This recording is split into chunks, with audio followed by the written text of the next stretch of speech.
मुअज़्ज़ज़ नाज़रीन, ज़रा ये वीडियो मुलाहज़ा फ़रमाएँ।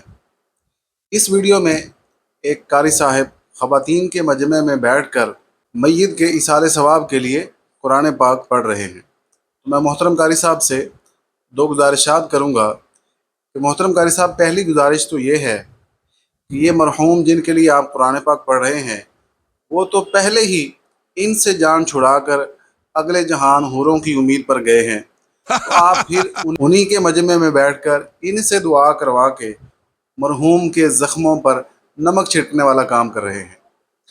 पहले तो ये मेहरबानी करें कि मरहूम को इस तरह तकलीफ़ ना दें, और दूसरी बात यह है कि इसाले सवाब तब होता है जब सवाब वाला काम करें।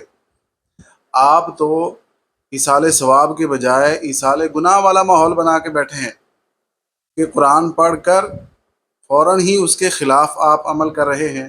कुरान में पर्दे का हुक्म है और आप बेपर्दगी वाला माहौल उसमें बैठकर कुरान पाक पढ़कर इसाले सवाब का सोच रहे हैं, तो ये सिर्फ़ एक खाम ख्याली है और एक रस्म कहलाएगी। इसाले सवाब का इसमें कोई कंसेप्ट नहीं है। तो खुदारा ख्याल फरमाएं और मरहूम के हाल पर कुछ रहम फरमाएं।